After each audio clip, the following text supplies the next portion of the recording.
following podcast is brought to you by patreon.com/WrestleMediaCA. Like what you hear? Want more of it ad-free, uncensored, and earlier? Sign up today at patreon.com/WrestleMediaCA and start getting more for as little as $2 a month.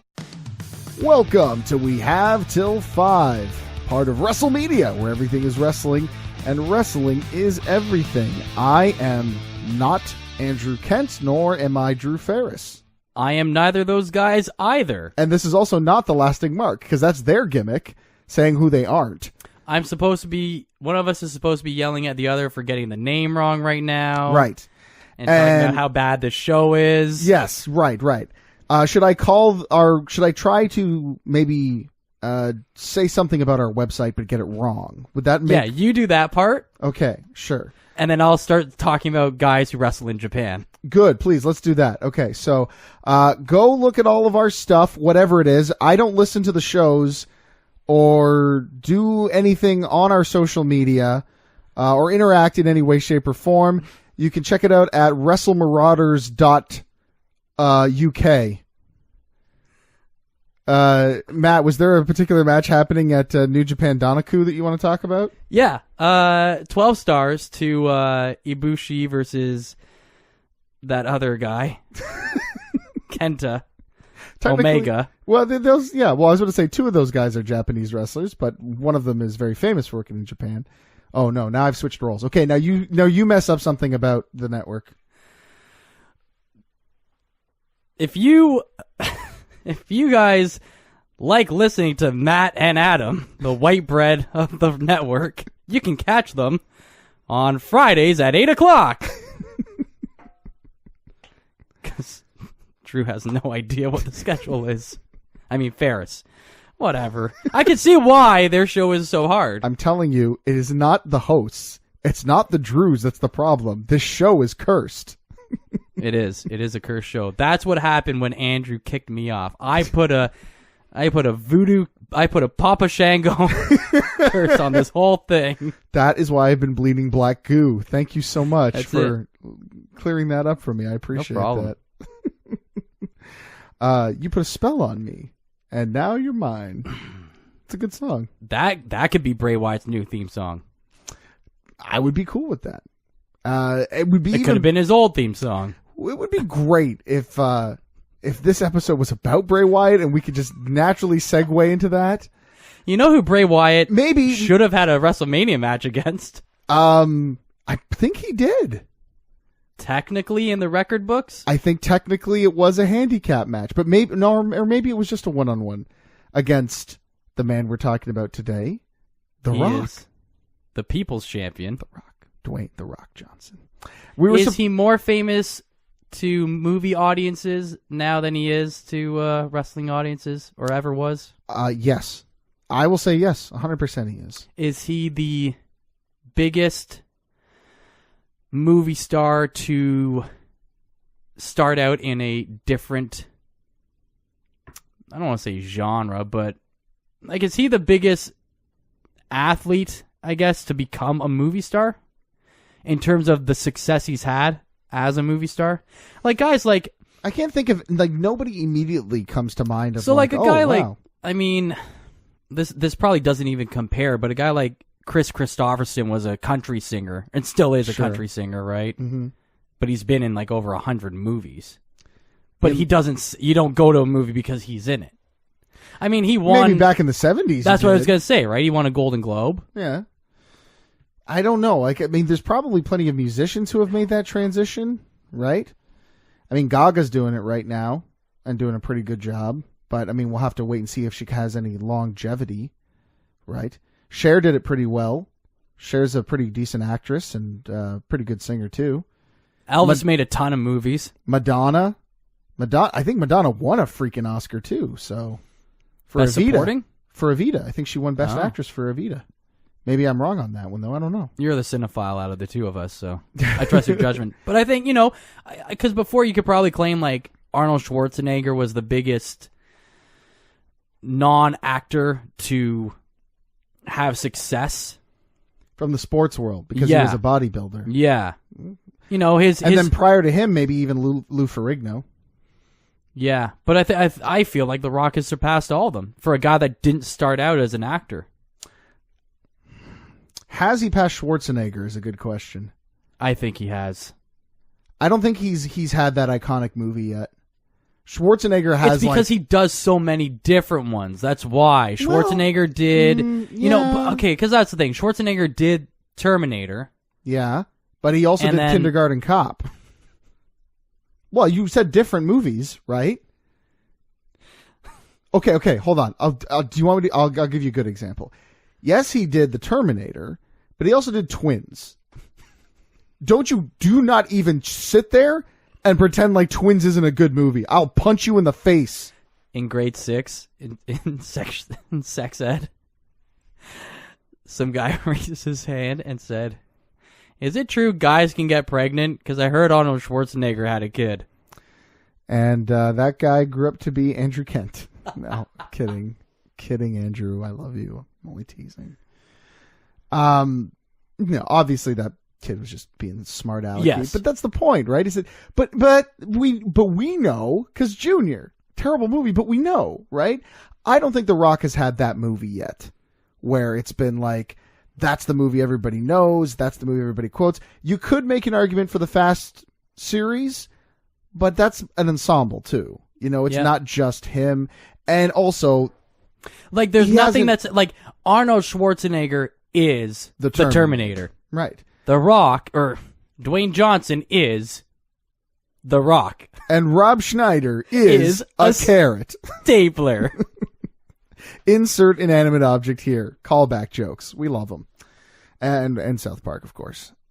All of those things of which we are not discussing today. What are they even doing today? You know what we're doing? We're sticking to format because it never goes to plan on We Have Till 5. Never. Ever. So maybe we ought to start following the plan a little bit and start talking about. Now, these are 5 matches that you've picked. They're your favorite. My favorite Rock matches. Rock title matches, because okay. On the day that we are recording, it is the 19-year anniversary of Backlash 2000 when The Rock beat Triple H in what probably should have been the main event at WrestleMania. Yeah, the one-on-one contest that we all wanted. Yes. And didn't get. No.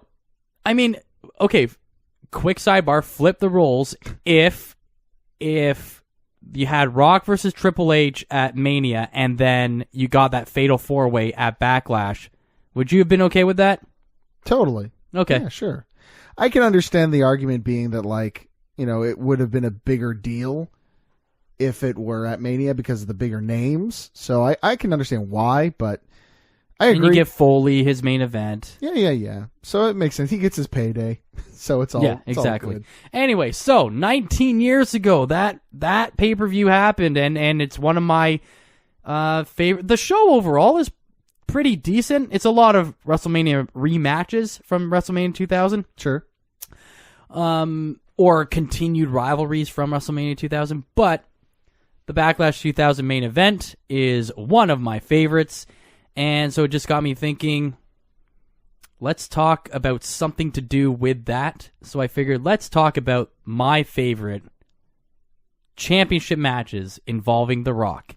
And I limited it to the WWF/E championship. Oh, okay. So not Intercontinental title, not Tag Team Championship. So let me ask a question then.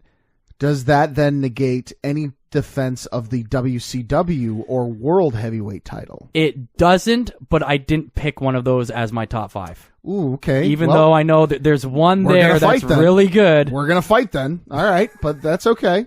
Okay. But we're going to fight, just so you know. At some point, we're going to fight. Universal title counts. Cool. We're still going to fight. So, just so everybody knows before they start freaking out, he said championship matches, which means no Rock Hogan. Rock Hogan wasn't for the belt. It's not going to be. There was a belt in it. There was a weightlifting belt, brother. So that will not be on here, which would have been number 1. Should have been number 1. If we're ranking all-time Rock matches, that's easily. That's my number 1. But we're not here. We're not at number 1 yet. We're at number 5. So let's start with your number 5 match. We go back to the first one. the one that gave the title to The Rock. It's Survivor Series 1998, The Rock versus Mankind for the WWF Championship. Again, these are my favorites. This was one of the first pay-per-views I got on WWE Home Video. Okay. And I loved about half of this pay-per-view because it was so long. But this payoff was so worth it. Even though The Rock turned heel, this is, I feel like, long-term storytelling at its best. You have long-term characters all involved between the McMahons, Mankind, the corporation as a whole, and obviously The Rock, and the fans. Sure. There's a lot in there. Some people knock on it because they rip off Survivor Series 97 finish. But I think that's just a good middle finger to the fans to be like, we are really trying to get heat right now. See, and overall, I would say that, it's the stuff leading up to the finish that isn't as good. I think the finish is brilliant. But you don't think this match is good? I think it's okay. Here's why I think it's not good. A match that I'm like, man, I want to go back and watch that. Because they both wrestled twice prior that night. That's where I give them... I don't know, man. The Rock had a 4-second match against the Big Boss Man. I get that. Foley had Dwayne Gill. Come on. I still admire the fact that they went out, had to go out, do their spots, and then come back and finish in the WWF title match. Rock won the championship in track pants. Come on. That's true, he did. This is one of my favorites though because it's his first one. Okay, that's fair. I'll concede that that's a. Fair.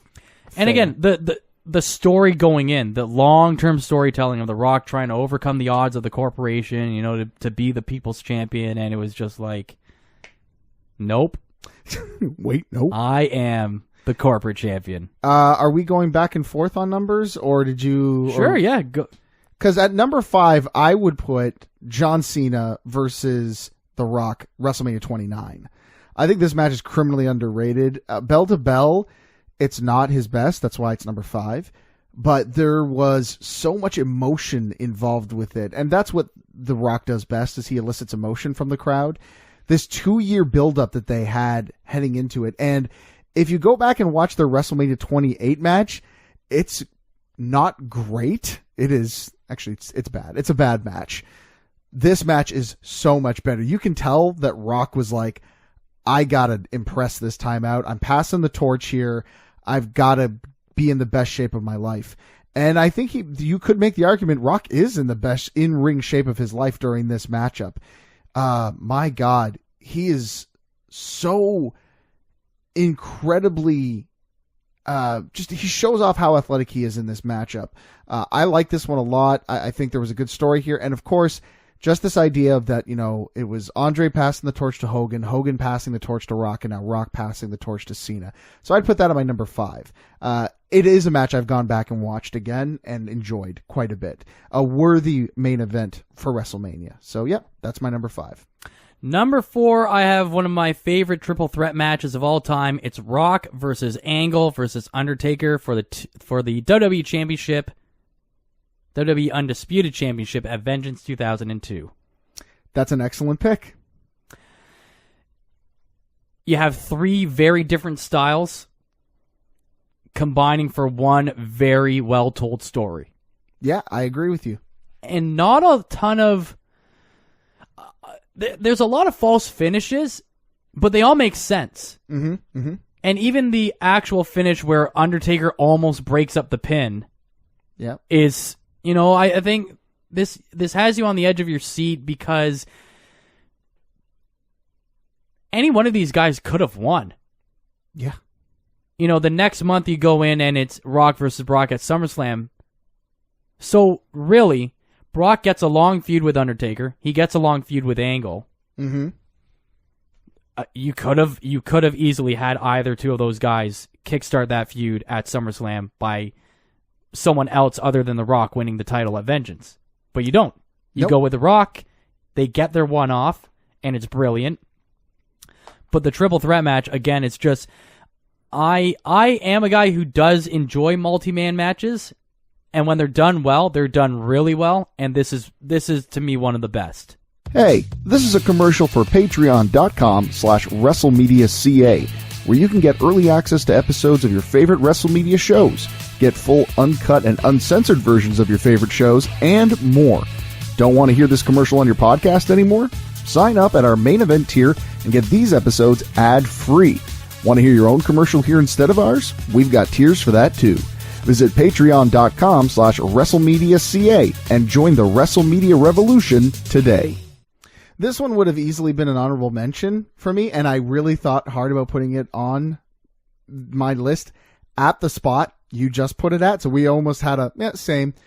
But instead, I'm going to give it to a match that you just mentioned, Rock versus Brock. SummerSlam 2002, I think personally is the greatest SummerSlam of all time, and a lot of it has to do with that match, that main event. The build up to this thing where they shot it UFC style, where it's just showing how they train differently. Now, that's the build-up, right? So what about the match itself? What I love about Brock versus Rock is it was showing that The Rock could unselfishly make Brock into a star. And that's what it was. Yep. Brock Lesnar was like a star by the time he got to SummerSlam, but he got made that night. I don't care what anybody says. The Rock made Brock Lesnar into a superstar when he put him over clean for the championship, and not just in the fall. He made Brock look like a monster. The Rock does not get a lot of offense in that match. No, and here's the thing, and you can just sit there and take the offense and still have it look like a dumpster fire. But Rock sold. Yeah. He sold for Brock, and he made Brock look good. And what I like about that one too is that there was that continued. Rock's going to keep fighting. Rock is going to keep fighting. Yep. Right. That was a good storyline. It just didn't make my list. I just felt these other ones just kind of top it out. But yeah, I love that match. I mean, it's hard not to.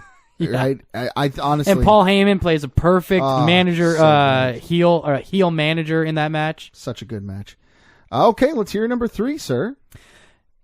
And I was gonna say probably the Vengeance one is a little bit high. A little bit over the SummerSlam match because The Rock wins. Number 3, we go back to The Rock and Mankind, but this one is on free TV. It's WWF Raw is War, April 1st, 1999, when Mankind wins his first WWF Championship. And so maybe this is more about Mankind winning more than it being about The Rock, but the kind Rock's of in like... it. Counts. And he puts over Mankind, and this is all about the Gaga of the Attitude Era for me. Yeah. Just like, even if you weren't flipping the channel from WCW to come watch this, you were still anticipating something big is going to happen. You were thinking about it. Don't even lie. You were thinking about switching that channel. Exactly. I was there. And yeah, again, just a really well-told story. And the action in the ring is good in this match, too. Yeah, there's a lot going on. And, you know, the crowd... This is probably one of the biggest pops in WWE history when Austin comes out. Yeah. But there's so much build-up before that happens. You've got, I don't know, like 10 guys standing on the outside of the ring. Like, this felt like a war. This felt like these two guys are going to war over the belt. 100% agree with you on that.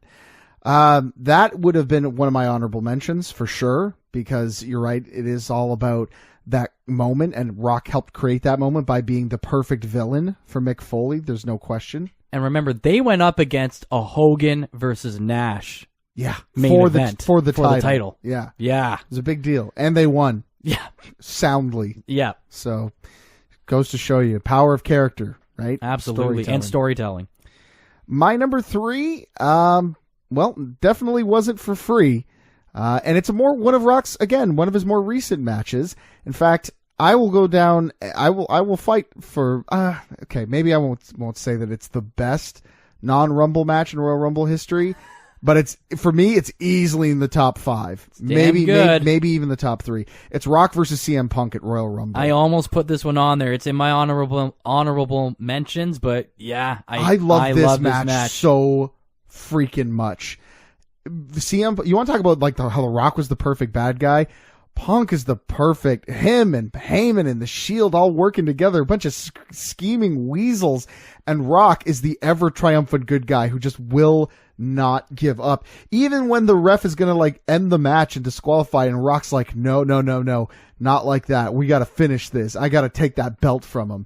And you know what? Even as a guy who will sit there and say, I kind of would have liked to have seen Punk hold the title till Mania and see him get that main event and see how it played out. Look, I mean, what a perfect way to end it. Yeah, I mean, in the context, I mean, it's overall just a great match.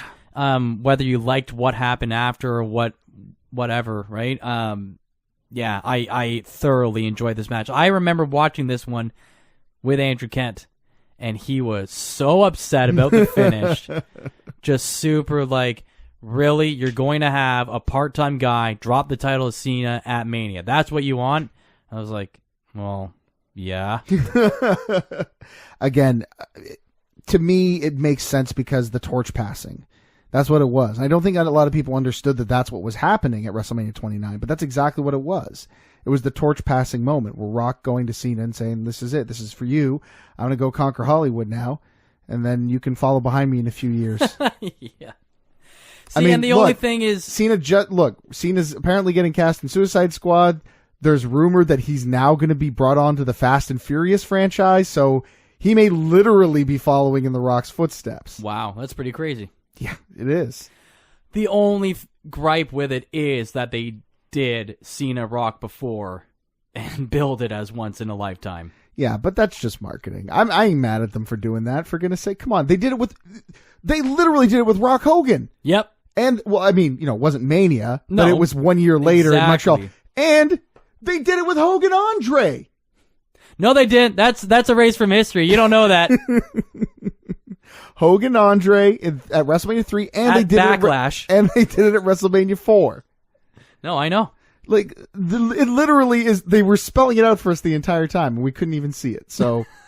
Because you're all stupid. Quit your griping, Kent, is what I'm saying. All right, let's move on to your number 2. Number 2, maybe a bit of a surprise, but it is one that probably a lot of people will have as their number 1.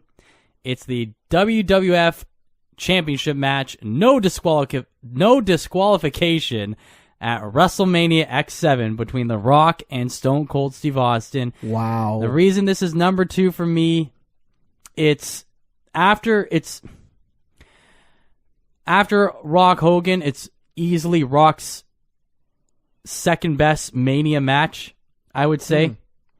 But the reason it's not my favorite... Is his best one coming up? No. Okay. Because the correct answer to that is against, Austin at 19, but that's just me personally. But the reason it's the second best championship match is because I don't love the finish. Let's talk about this. I'm surprised. Well, I'm shocked. I don't love... Yeah, I don't love who was involved in the finish. This would be number 1 if it was almost anybody else than Vince. Okay. That's it. That's the reason. It's just, this is hands down one of the best main events in WrestleMania history. It's one of the best matches both of these guys have ever had. I watch it back and I'm loving every second of it. And then I see Vince come down. I'm going, why? It's just, I hate the handshake at the end. I love the action where The Rock is still kicking out and JR's line of, he's still fighting, he's still got a heartbeat, he will not give up that title kind of thing. And then he eventually does, and it's just like, because of everything that came after it, it's just, anybody but Vince would have been better. Wow. I can't flabbergasted. I can't watch that match and not cringe at the end. Wow. At the end. I am shocked. I am surprised. I am in total agreement with you. It's also my number 2. Really? Yep. Okay. There's a twist I didn't see coming. Where's Vince? Not so much honestly, it's not so much because I have anything against that match. It is pretty perfect. I just like my number one better. It's all completely bias, and it's just complete personal preference. Okay. And that's all it is. Because it's really hard to make a list of The Rock's best championship matches and not put Austin at WrestleMania X7 at number one. But I think that because of the things you said, that makes sense. And The Rock lost. Well, that wasn't part of the criteria. But yeah, I think that it's just not my favorite Rock championship match. Okay. So now, before we... Oh, sorry. You have something I was else just going to ask, would you have someone in mind that you would put in that Vince spot that you would have liked better? Because I have one. The only other guy I could think of, especially if you're going to keep the time, from a time paradox from happening, would be Triple H. Because he comes out, assists Austin, and they start the two-man power trip. Right. And then it makes sense given Triple H's history with The Rock, although him and teaming up together never made sense in the first place. But anyway, you clearly have an idea. Yeah, no, I would have held back on Shane McMahon being the owner of WCW, and I would have had it been Eric Bischoff. Now that's interesting. And that would have been interesting. I mean, you could go either way. You could try to pull some sympathy for Vince, because he's losing his star, and maybe Vince and Bischoff had been friends all along, and this was the grand plan, and now, here comes everybody. I mean, it would have cost so much money to do it that way, yes, though, right? Like it's pure fantasy booking, but I don't know. Even, who else? Who was on that card? Well, maybe. Whenever we resurrect reversing the call, maybe we'll have you do that. Here's another guy. Maybe it's Mick Foley. Okay. He was the referee in the Vince versus Shane match. Maybe he's never forgiven The Rock for beating his brains in at Rumble 99. Or he comes out and says that he thought it was 1999 because Rock scrambled his brains in. Oh. That could happen. Ooh. That's a very realistic story, is what I'm saying. Yes, it is. Too realistic? A little bit. Okay. All right. Who are some of your honorable mentions? Do you have any? Yep. The month before that, Rock versus Angle at No Way Out 2001. Damn good match. Again, the finish is weird. Earl Hebner stops counting. Rock gives Angle a rock bottom, and Earl Hebner just stops counting. Yeah. And then it's weird. Yeah. But up to that point, I love the interference by Big Show. I just love the story of the fact that Kurt Angle's this hotshot rookie. He beats Rock for the title, and now he's going to beat him again to main event WrestleMania, unless The Rock has something to say about it. Right? I loved that story, and two of the best. You've got a guy, who's one of the best in-ring technicians of all time, and then, one of the best entertainers of all time. I'm going to put Rock Jericho Royal Rumble 2002 as an honorable mention. It's where Jericho defends the title? Yes. Every time those two get into the ring, it's magic. And this was an excellent first defense for Jericho, first major defense. It was a fun match. The promos building up to it were excellent with Rock underestimating Chris Jericho. Those two cut some incredible promos against one another leading up to this. And again, it's a match I'll go back and I'll watch over and over again. It's fantastic. I like to throw in from Fully Loaded 2000 against Chris Benoit. Yeah, well, good match. They basically show that Rock is not afraid of this guy who's being really brash without having a lot to really back it up at the time. You throw Shane McMahon as the perfect heel manager, even though he's taking some big bumps in this match. But it's also a great story for Benoit, basically proving that he is egotistical and he's one of the best technical wrestlers, in the world at the time, right? And it's a really, really well put together match. I'm also going to put Triple H versus The Rock Iron Man match. Judgment Day 2005? Wow, no. Sorry. No, that's 2000. Sorry. Yeah, 2000. I'm sorry, my brain's kind of farting. Fun match, big time feel to it. Felt like maybe that match should have been the main event of WrestleMania. Yeah. Really fantastic stuff. Really good match. Go back, and then Undertaker returns to Big Pop. Yeah, and the only other one that we hadn't mentioned was I like the main event of Rock Bottom. Rock and Foley. And Foley again. I think that's an underappreciated match. I think it's better than the Survivor Series match. So there you go. And you have the double knockout finish with the double chair shots. Well, that was not Rock Bottom. That was St. Valentine's Day Massacre. That was the last man standing match. Oh yes, that's the one I like. I mean I like both of them. So I put that's my last honorable Okay. mention. Rock Bottom. And it's funny. Do you not put you don't? Well, okay, I don't know what your number one is yet, so okay. I'll ask it after I reveal my number one. My number one is the one that started this list. The reason why we're here. It's Triple H versus The Rock at Backlash. Similar to why I like the Foley Rock match on Raw when Foley wins the championship for the first time. This is all about the Gaga of the story.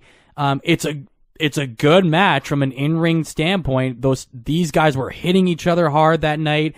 All their spots were on cue. And then again, you've got the interference from Stone Cold overarching a bigger story, and just it all comes together, and The Rock finally overcomes the McMahon-Helmsley era, McMahon-Helmsley regime, I should say, and you know the belt is on the good guy, and that's what mattered at that moment.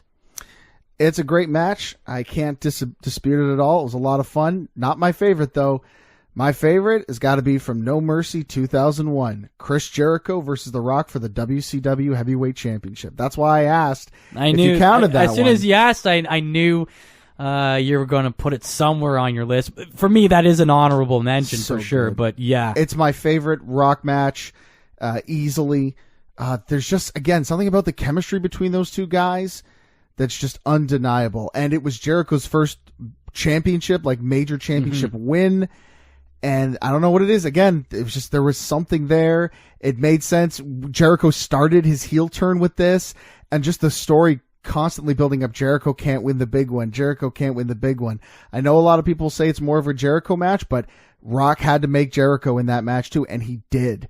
And he did a damn fine job of it. Does it say something about The Rock that quite a few of the matches on our list are him putting other people over? I think it does. And I think that before I made this list, I might have said, Rock isn't necessarily known for putting guys over, but he's pretty unselfish when he's out there, against the right guy. He really works hard to put people over. And a lot of that probably goes back to guys like Foley early on, showing him how to do it. And do it properly. I think there's also there's always been a ton of money in Rock chasing the title. Yeah, that's true. Because he's not really an underdog. But there was always creative ways that you could book matches that wouldn't make him win, but still made him strong. Screw him out of the belt. Yeah. You're certainly not wrong regarding that at all, or any of these picks on your list. The only one I was gonna mention that didn't make our list and wasn't an honorable mention, but we did touch on it, was Royal Rumble '99. I quit. It's uncomfortable at the time. Such a good match. Watching it back, yes, it is more of a spectacle. It's a car crash. Now it's just it's uncomfortable. It's really uncomfortable to watch. Agreed. Yeah, and because we're great hosts, that's how we're going to end the show, on a really awkward, uncomfortable note. Thanks a lot, everybody. Appreciate that. Hey, give us money. If The Rock and Mankind had to eat a cereal together, nope, we're not going to do that. That's Sukram. I'm Kota. We're breaking the hold. This has been a presentation of WrestleMedia, where everything is wrestling and wrestling is everything. Here's what you're missing out on right now over at patreon.com/WrestleMediaCA. I went to a taping of Raw, They were taping Sunday Night Heat before, and he was teamed up with Victoria. And he comes down to the ring, and she's wearing her pink getup, so he's wearing his pink tights. Right. And I thought everybody started chanting, "Pink shorts suck. Pink shorts suck." So I get out there and I'm like, "Yeah, pink shorts suck." They all turned And around. my They're like, brother "Sit goes, down." my brother goes, "They're saying Richards sucks." You're like, that's fine. I know. I was just stating that I also think that pink shorts suck in addition to Stevie Richards. Want more? Sign up now at patreon.com/WrestleMediaCA.